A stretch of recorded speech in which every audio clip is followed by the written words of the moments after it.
Okay, so I know y'all can't really see me. It's kind of dark. It's like going on midnight, but um I'm sitting in the parking lot of the gym, a place that JC has never been. So, like I just said in the space, feel free to at Jake Lee on Twitter and tell him he needs to go to the gym. Um Day one of free agency is, I guess, technically over, maybe. It's getting late at night. I'm not expecting to hear multiple deals from here on out until tomorrow, but the Browns have had now two additional signings. They brought back Ethan Posick, who was a tremendous center for us, who was a starter for the Seahawks, came in and performed as one of the top centers in the NFL this past season on a really cheap deal. So I think that is a very, very good signing just to keep that camaraderie on that offensive line. Love it. Sione Taki, I think, is a really underrated bring back, if you want to call it like that. I think he's shown really good flashes. I think that under Jim Schwartz, he's going to get the most out of Taki. And I believe it's just a 1 year deal. So, hey, if it doesn't work out, so be it. It's not a huge risk, but bringing a guy like that back with a lot of potential, I really like. And the Browns just signed Dalvin Tomlinson. I don't have the numbers in front of me. I wish I did. It's not a cheap contract, but it's a 4 year deal. I believe 4 or 5 year deal.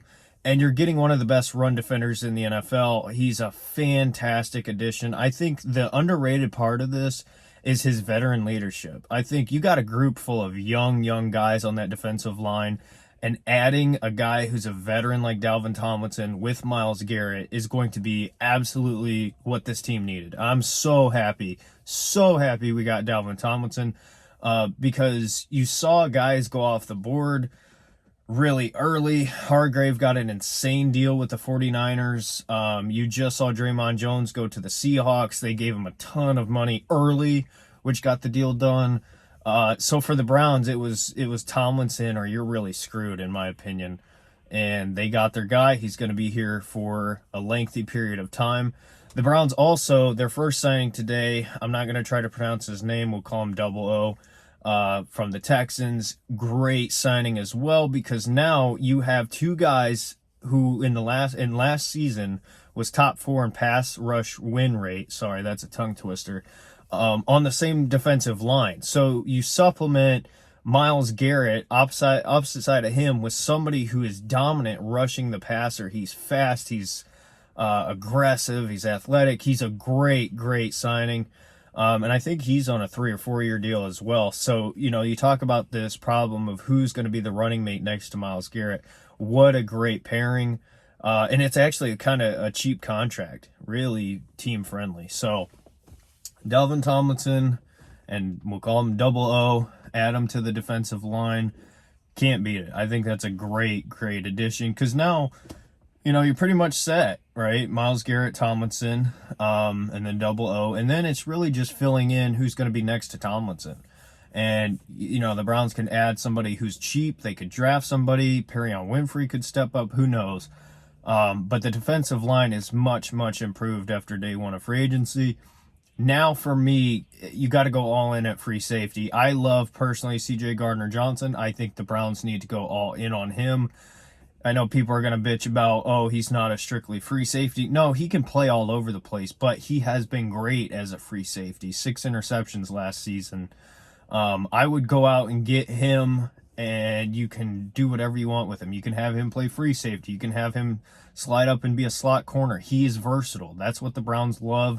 I think he would tie the defense together. If not him, go get a Juan Thornhill or somebody like that. I think the Browns, after day one, have made significant improvements. However, day two, if they can really tie this all together, and I cannot wait. We'll see what happens with receiver. There's a lot of rumors about a Brandon Cooks trade. I'm still a believer in take a receiver early in the draft, playing long term, but without a doubt, that now that the day's wrapping up, not a bad day at all for the Browns. Started off terrible. Started off absolutely terrible. Guys were flying off the board. We were losing out. But at the end of the day, getting the two guys that you just got, I think, are going to be massive additions. And you're still in position to sign a C.J. Gardner-Johnson or Juan Thornhill, somebody like that. So overall, I'm pretty happy. I'll be disappointed if they don't get one of those two guys. Again, I'm all in on CJ. Give me CJ Gardner-Johnson. That dude is an absolute freak. And I think he would be a perfect fit here. So, with that being said, let me know your thoughts. What do you think about day one of free agency for the Browns? Shout out to Kellen, who told me to make a car video. I know you probably can't see me and I look stupid right now, but so be it. Anyway, let me know your thoughts. We'll see you in the next one.